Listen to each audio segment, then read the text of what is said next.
Welcome to another Friday pickup video, and I'm wearing a headset this week because I'm going to have a guest on with me. It's somebody that's been subscribed to me really since I started posting videos on YouTube, or very close to it, and I've been subbed to him that long as well. We have been pretty good YouTube friends. We've chatted back and forth, shared ideas, helped one another out with things, and recently we've been talking a lot on Facebook. So I wanted to get him on and chat with him online, and I figured we'd go ahead and shoot a pickup video. You know, he does pickup videos. I've been doing more of them lately. Thought it might be fun. He does other videos, or is planning on doing other videos too. He took a really long hiatus and just recently came back. So here is RPG Machine 86. Hey Andrew, thanks for joining me this evening. I know we've had some technical difficulties here, but I'm happy that we get to sit down and chat a little bit. And we're going to do a pickup video here. Real quick, I'm going to ask you one question. Why'd you start collecting? Okay. Nostalgia, I guess. The Angry Video Game Nerd definitely inspired some of it, and just watching people on YouTube, and I want to get my childhood back, sort of, and that's kind of what you do when you collect stuff like this. You just try to buy it back. So see, people don't understand. I'm laughing because I'm amazed that it hasn't frozen up again. Yeah, because we've actually done this a few times now. About 15 times, and it keeps freezing up, and I don't know what the problem is. But we're going to go straight into the pickups instead of me asking you a bunch more questions, because I'm afraid this is going to stop any time now. So, show me what you got. Okay, I'll do these Super Nintendo games first. The only place I can really go to right now, because I don't know if anybody knows, but the East Coast is covered in snow pretty much. A bunch of pansies. Especially in my area. But, yeah. In Ohio, we move snow to make room for more snow. So I don't want to hear it. Yeah, same in West Virginia. It's the same exact thing. But I buy off this guy pretty regularly. $2 or $3 for common Super Nintendo games. So I bought Fatal Fury 2, and it was cool. Like $2 or $3, and I got Hyperzone, which I really like. But do you see this? I've never had this before, but like the laminate is kind of coming off of the sticker. I've never had that before. That company HAL, or however you pronounce that, all their games are like that. Got that weird laminate on it. Yeah. But this game's cool. It's like a shooter, kind of like Axlay meets F-Zero or something like that. It's cool. I like it a good bit. I'm going to do these quick because we've been having some problems. But Genesis, I got these 3 games. Dude, that is amazing. They're all awesome. Yes, they are. What do you think of Biohazard Battle? In particular. Well, Truxton kicks ass, but what do you think of Biohazard Battle? It's a different one. I really do like it. Like you said, it is a lot different. The music's pretty cool. I don't really know. I haven't played it as much as I played the other ones, to be honest. Yeah. But I definitely played it for like an hour or so, and I like it. I think it's really cool. It kind of reminds me a little bit of Darius, sort of. A little bit. I can see that. I don't know if that makes any sense, but and then the last ones I'm going to show are they're all Japanese games, but they're English reproduction Genesis cards. Yeah, I'm extremely jealous of these. The first one's Pulse Man. Pulse Man's really good. And then I'll just show these all 3 at once. They're all shooters. Oh, God. Stop. Put them down. I can't stand looking at them.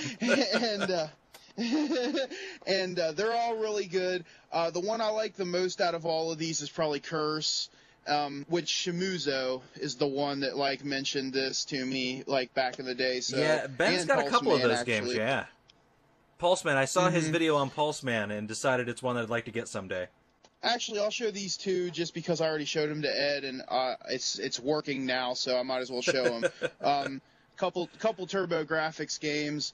Now I got to point out, I might not that's sealed. Hold on to that, but yeah, this is factory sealed. Yeah, you need to sell that with the tab and everything to somebody that collects sealed games, and then use the money you make from it to buy more games that you'll actually play. I'm thinking about it because I'm trying to bring you over to the dark side. Come over here. Be with me. I'm an evil reseller.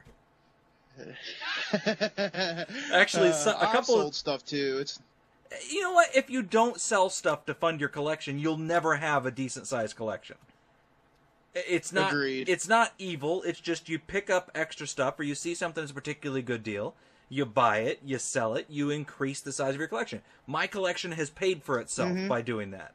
It's a hobby that you can use to fund the hobby. It's great. I love it. Yeah, it's definitely a good way to go about it. You don't break the bank. Yeah, and actually, to that point, a couple of the things that I'm going to show you here, because I'm going to show my non-Genesis related pickups. I've got, like I said, about 20 Genesis games sitting here that won't fit into this video. So I'm going to show you my non-Genesis stuff. And the first thing I'm going to show you is something that is not video game related at all, but it will help. I have to move stuff around here. Will help me sell, or not sell, help me buy more video games. And it's this thing here. It's this big, ugly, rolling digital studio thing. And I bought it because I knew it was worth more than $25, and I knew I could take it and sell it and probably make $75 profit on it just for taking it home and cleaning it up. So that's the first thing. The other thing I got that is non-game related, and this one I'm going to keep, is this monitor here. This is $15. Bought this for my little brother, and it needs a cap replacement. It pisses me off because you can't test them, you can't plug anything into them. So you'll take and you'll plug the thing in, and you turn it on, and it looks like it works fine. Then you get it home, you plug it into a computer, and it shuts down, which tells me it just needs caps replaced. But, oh well, I bought it anyway. And then I bought this thing. This was on Facebook earlier. It's called Stop Thief. It's a board game from 1979. Oh, that's cool. Yeah, check this out. It is it looks... Oh, man, that is cool. It looks like Clue played with a little electronic thing. And this little electronic thing, I plugged it in, or I put a battery in it and was trying Neat. it makes noises like doors opening, and you hear sounds on it. Oh. Sounds on it that relate to the individual rooms. So you actually get clues through the sounds and stuff that you hear. So it seems like it'd be a really cool game. And I love board games. So now, on the video game stuff, I I do too. also picked up some Super Nintendo games. These I posted on Facebook. I actually walked in, and I may insert some video in here. I think I shot video of this. Super Nintendo games. Mighty Morphin Power Rangers. Jurassic Park Part 2, The Chaos Continues. And another Mighty Morphin Power Rangers. $2 each. But I grabbed Jurassic Park Part 2, the hell's it called? The Chaos Continues. Oh, I didn't notice it was part 2 when you put the picture on yeah, Facebook. Chaos That's Continues. cool. I didn't have it, so I figured I'd pick it up. And then I got Mighty Morphin Power Rangers. Which is fun. I remember it being really fun. I don't think this is the fighting game, though. I think this is the other one. And then I got Mighty Morphin... The beat-em-up style thing? I don't think it's the beat-em-up one. Or maybe it is, I don't know. But I got Mighty Morphin Power Rangers the movie, which I guess is a more uncommon game, and they were all $2. You can't beat it. No, you really can't. And then finally, again, another thing that I posted on Facebook, I took Lance with me one day and had some pretty decent luck. This guy had just traded in all his Sega Saturn and Sega CD games, and they hadn't made it out to the floor yet at the exchange on 30th Street. And since I'm in there all the time, the guy saw me come in. He's like, hey, I got these games. They just came in. I'm going to let you have first look at them. And the guy had the best collection of games for the Sega Saturn and the Sega CD I have ever seen. To give you an idea, I picked through the scraps of what was in this pile. This first one is nothing big, but they only wanted $2.50 for it, and it's like a $15 game. And it looks kind of interesting, called The Horde, for the Sega Saturn. Isn't the dude from Growing Pains in that game? Is he? I have no idea. Wrong about that? Well, I don't know. I got to find out now.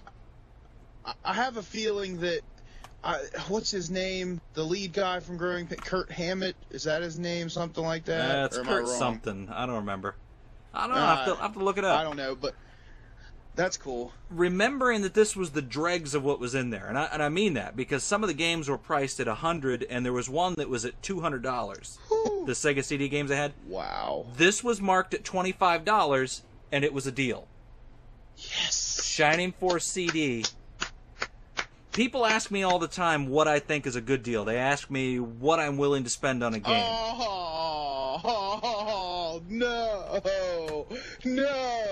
I can't believe that just happened. But I was showing you Shining Force CD before it cut out, and people ask me all the time how much I'm willing to spend on a game. And I tell them it depends on which game it is and how much it's worth, how much I want it. Well, this is a game that I've wanted. Most definitely. Yeah, this is a game I've wanted for ages, and I wouldn't have paid $25 for it if it was worth $25.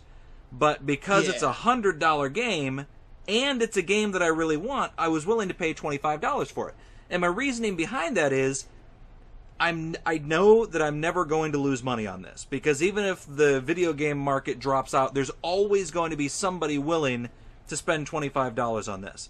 This is one of the... RPGs are a safe investment, man. Well, I don't want to say they're a safe investment, because there's a bunch of people out there that paid like $300 for Earthbound, and it's worth like $120 now.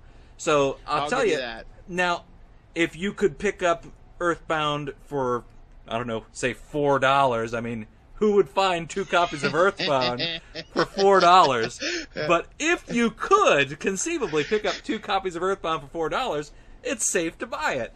But yeah, the point is, I don't think this will ever go under $25, so I was willing to spend the money on it. I know I'm not going to lose it. And that is really important to me, the fact that I fund my collection by buying and selling extra stuff, and I want to make sure that if I ever have to sell it all off, I'm not going to lose my ass on it. I totally understand that. God, I am so loopy. I can't believe we actually made it this far in the video. We almost got it all in one take, too. Yeah. All right, it was close. It was fun talking to you, Andrew. I wish we could have recorded a lot of the stuff we didn't get to record, but I'm sure the people enjoyed having you on here with me. I know I enjoyed having you on here with me. So, you got anything you want to say to people while you're on here? I will say that I want to thank Ed a lot for putting me on here, just because he and I have talked for a long time. I'm going to edit this out. Well, it's cool, man. Oh, you better not. But, yeah, I just want to thank him, and I want to thank all you guys just for being part of the community, because that's what's great about YouTube, and that's why I came back, is to be involved with everyone. So that's my 2 cents. Hairy, sappy bastard. Yeah, well, I'm sorry. That's just the way I feel about it. All right, I got to try and edit all these clips together in one video. So, thanks, guys, for watching. Awesome. I appreciate it, and we'll see you sometime later. Later. I've got a list of, every system that's just, full. Because I make paper lists. Yeah, I'm a real person. I don't do anything on the computer. It's just all over the place. They have ruled paper. Paper with the lines already on it. Yeah, I know that.